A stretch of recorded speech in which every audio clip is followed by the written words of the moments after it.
네, 안녕하세요. 한 주간도 평안하셨습니까? 오늘도 수요 성경 공부 성경총론 제105강 로마서 서론을 공부하도록 하겠습니다. 먼저 로마서의 저자와 저작 연대를 살펴보겠습니다. 로마서의 저자는 사도 바울이라는 견해는 많은 학자들에 의해 지지를 받고 있으며 거의 의심할 여지가 없습니다. 로마서 1장 1절에서도 바울이 저자라는 것을 말하고 있습니다. 로마서의 저작 연대는 다음과 같습니다.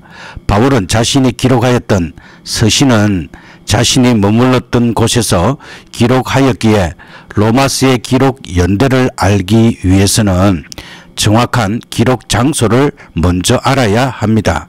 바울이 로마서를 기록한 곳은 그리스입니다. 정확히 말해서 고린도에서 기록하였다고 사도행전 20장 1절에서 6절은 말씀하고 있습니다. 이것은 바울이 머물렀던 집주인의 이름이 언급되고 있음에서도 발견할 수 있습니다.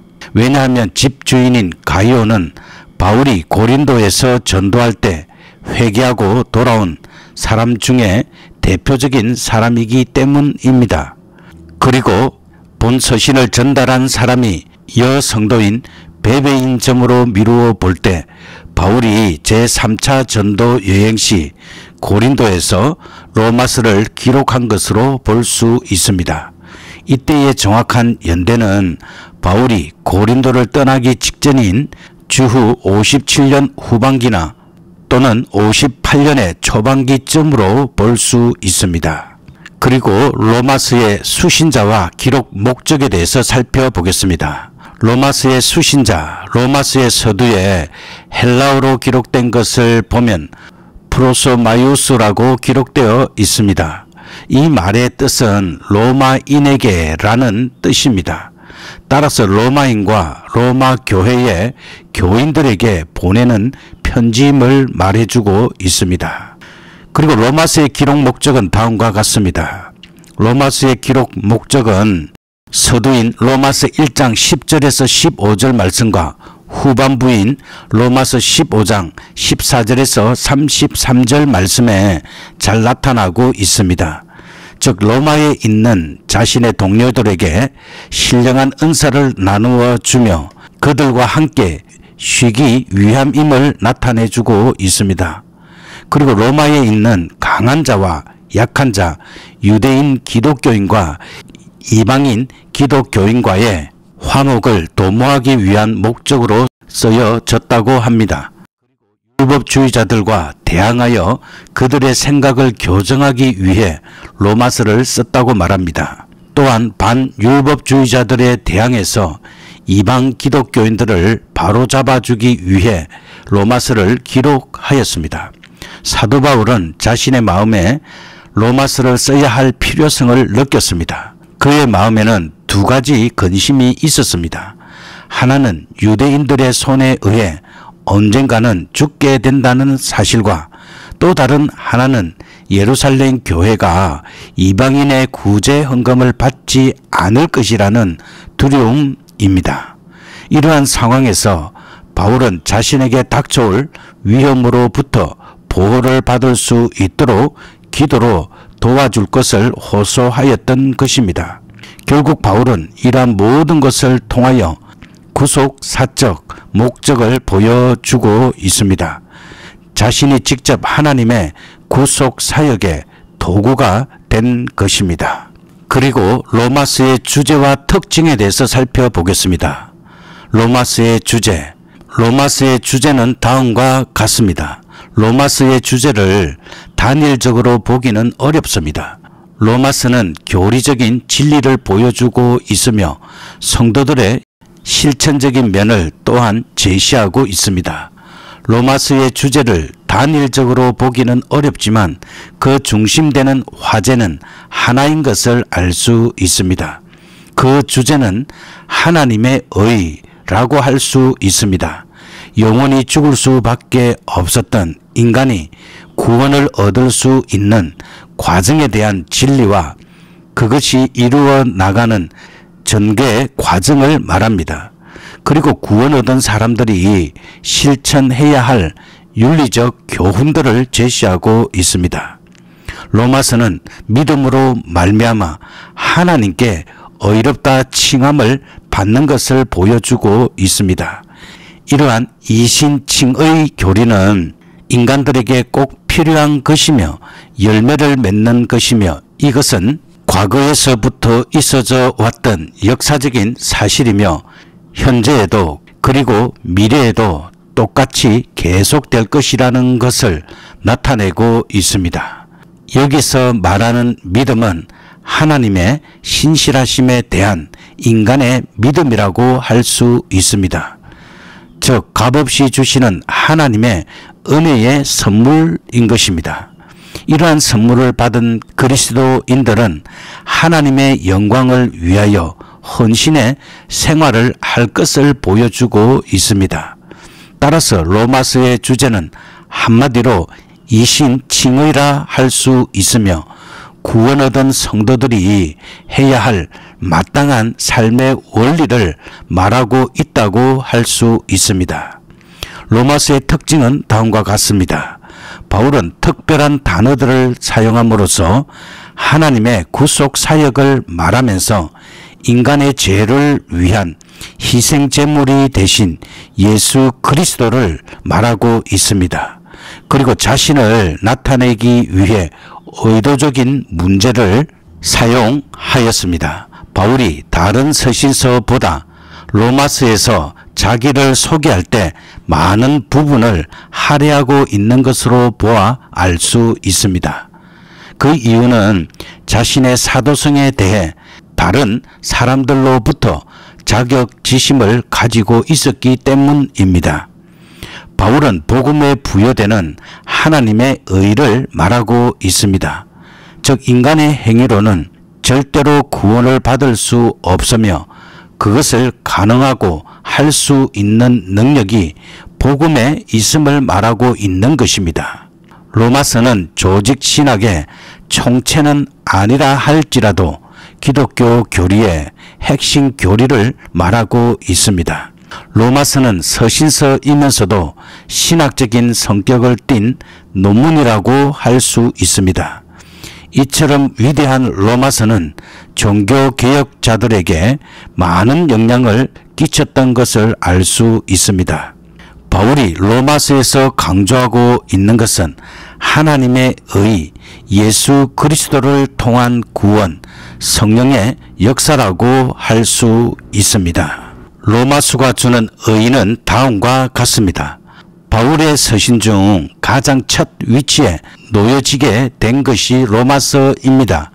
이 책을 일컬어 현존하고 있는 가장 위대하고 심오한 책이다 라고 말합니다. 그리고 루터는 종교개혁의 동기를 바로 이 로마서 1장 17절에서 찾았던 것입니다. 그는 말하기를 신약 성경의 가장 중심부이며 가장 순수한 복음이다 라고까지 하였습니다. 사실 로마서는 독자들에게 있어서 다른 성경에 나오는 계보들보다 실제적인 가치를 부여하고 있습니다. 로마서는 신약 성경 중 체계적이고 완전하고도 논리적으로 기독교의 참된 진리를 설명하며 외세의 세력으로부터 보호하여 왔습니다. 로마서에 기록된 하나하나의 단어들에는 상당한 가치가 있습니다.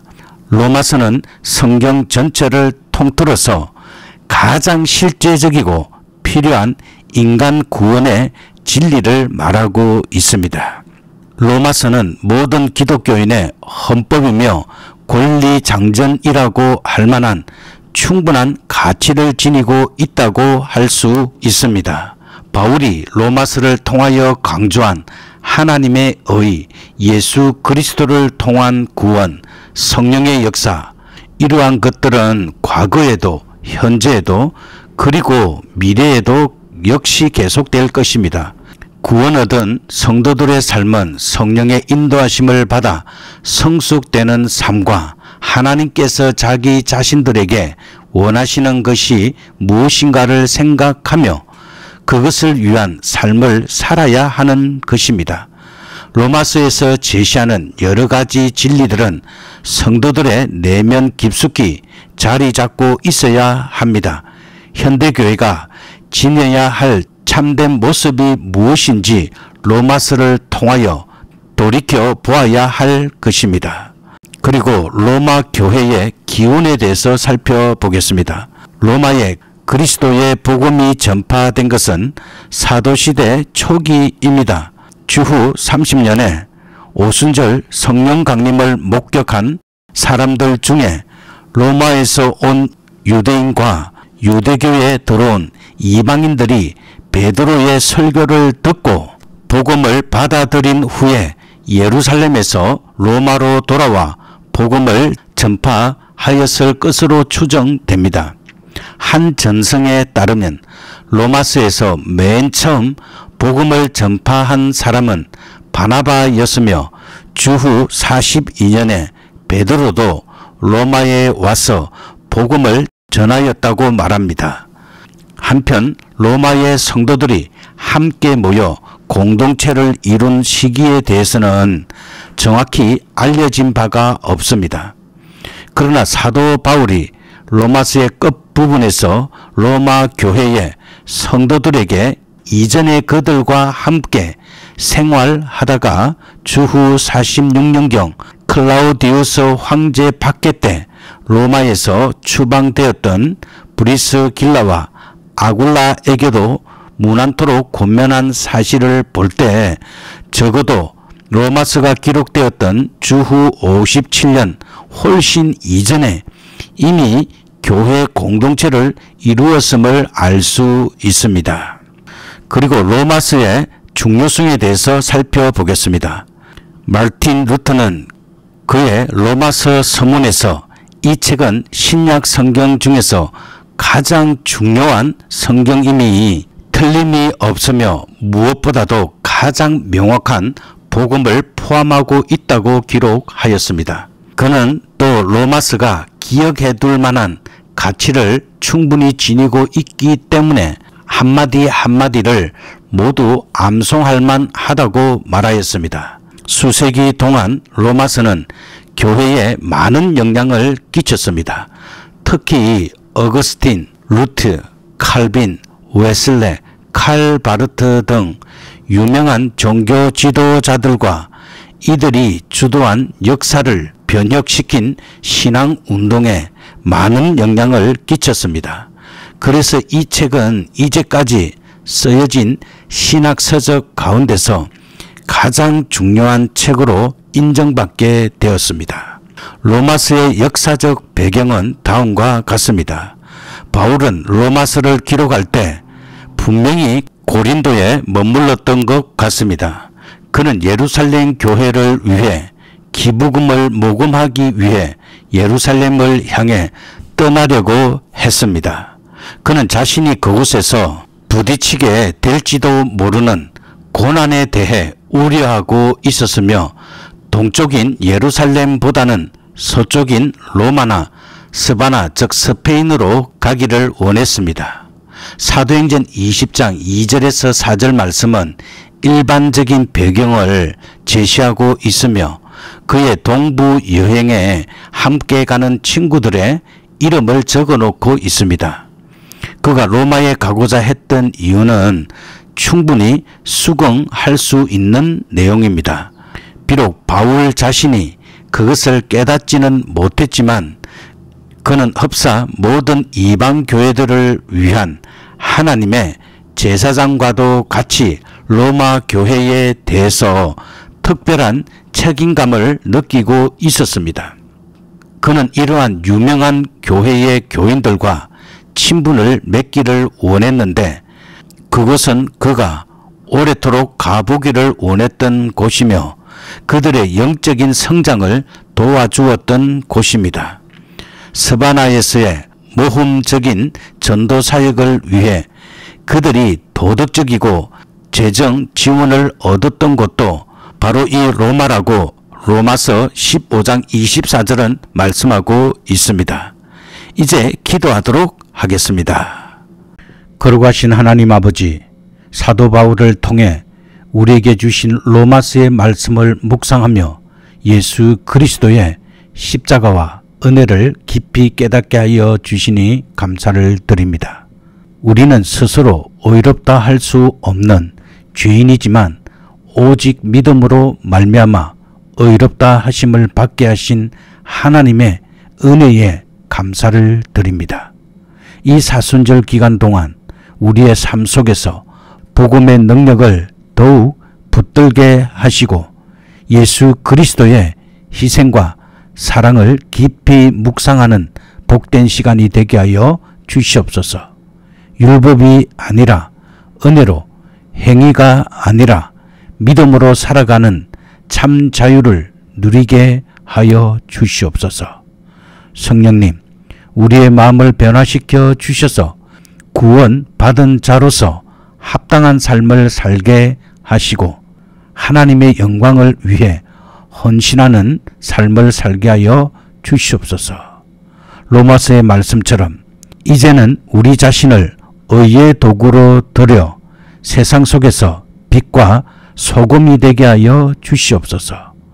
우리 주 예수 그리스도의 이름으로 기도드립니다. 아멘.